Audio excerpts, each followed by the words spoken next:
প্রাথমিক ও গণশিক্ষা মন্ত্রণালয়ের উপদেষ্টা অধ্যাপক বিধান রঞ্জন রায় পোদ্দার বলেছেন, প্রাথমিক শিক্ষার উপর অনেকগুলো ঝড়ঝাপটা গিয়েছে।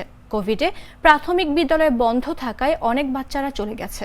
প্রাথমিকে যে কারিকুলাম চালু হয়েছে সেটা অভিভাবকরা গ্রহণ করেননি। সামগ্রিক অবস্থায় মিলে প্রাথমিক শিক্ষার মানের অবনতি ঘটেছে। আমরা চেষ্টা করছি সে মানের উন্নয়ন করতে। আশা করি শিক্ষার মানের উন্নয়ন ঘটলে প্রাথমিকে শিক্ষার্থীর সংখ্যা আরও বাড়বে। শনিবার দুপুরে লক্ষ্মীপুর সদর উপজেলা পরিষদ মিলনায়তনে সাংবাদিকদের প্রশ্নের জবাবে তিনি এসব কথা বলেন। জেলা প্রশাসনের আয়োজনে আন্তঃপ্রাথমিক বিদ্যালয় বিতর্ক প্রতিযোগিতার পুরস্কার বিতরণী অনুষ্ঠানে তিনি প্রধান অতিথি হিসেবে উপস্থিত ছিলেন।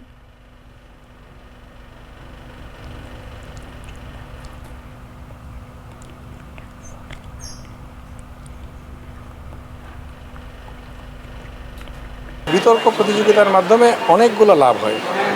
একটা হচ্ছে বাচ্চারা টিম ওয়ার্ক শেখে, তারা যুক্তি চর্চা শেখে, অন্যের মতকে সহনীয়তা তার তৈরি হয় এর মধ্যে, এবং এই তথ্য জোগাড় করতে গিয়ে তার পড়াশোনার আগ্রহ বাড়ে। ফলে সব দিক দিয়ে বিতর্ক প্রতিযোগিতা বাচ্চাদের ডেভেলপমেন্টে, শিক্ষার উন্নতিতে সহায়তা করে।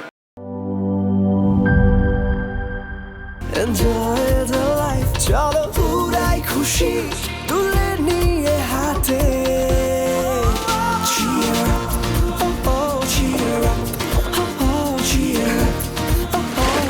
চিল হবে রিফ্রেশিং মুডে।